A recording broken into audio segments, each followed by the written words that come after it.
aloof roommate is physically linked to my water cup. I twist the cap and he groans. I take a sip and he licks his lips. But when I poured bubble tea into it and took a few hard pulls on the straw, he lunged at me and snatched the cup away. Don't suck. My cheap plastic water bottle hit the dorm floor and shattered. Great. My roommate, Sebastian, slid a drawer open and pulled out a cup. Here, take this. It was a glass tumbler. High quality stuff. It had these transparent purple lavender flowers swirling around the glass. The lid had a small, tight silicone hole tailored for a straw. It looked brand new. Pristine. I was honestly a little shook. Thanks, man. He avoided my eyes, turning his back to me to focus on his gaming rig.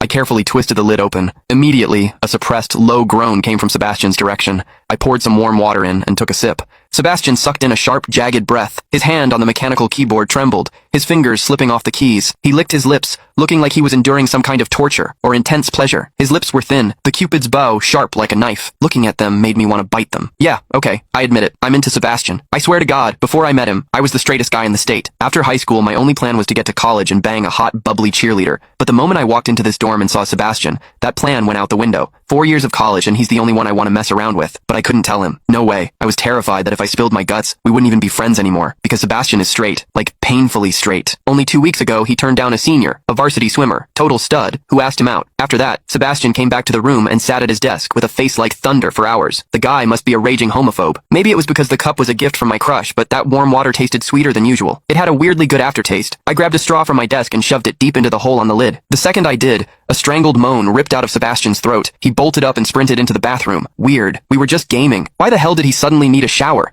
He didn't even grab a change of clothes or a towel. My hearing has always been too good for my own good. Through the thin bathroom door, I heard whimpery, muffled sounds. Soft, hot, suppressed. As a dude, I knew exactly what that sound was. He was jerking off. When I get horny, I usually wait until lights out and hide under the covers like a rat. But Sebastian, it's the middle of the damn day and he just goes for it? Talk about high testosterone. Sebastian is gorgeous. He's got that cold, don't touch me vibe, but his eyes are sharp, almost like a fox. He looks like a priest who's secretly a sinner, tempting as hell. I've heard people say his smile is killer, but I've never actually seen it. Sitting there, I couldn't help but picture what was happening behind that door. That aloof, icy face flushed with heat, his lean, muscular body. The veins popping on the back of his hand as he gripped himself. Does he keep that cold expression even when he's beating his meat? My thoughts were getting way too dirty. My face felt hot. After a long time, I heard a final, guttural grunt from the bathroom. The door clicked open, and Sebastian walked out. His face was bright red, a sheen of sweat glistening on his forehead. There was a visible tooth mark on his lower lip where he'd bitten down too hard. He walked straight to his wardrobe, grabbed fresh clothes, and went right back into the bathroom. Then the shower turned on. Okay, now he was actually cleaning up. The mental image of him panting in there made my throat dry. I grabbed the glass tumbler again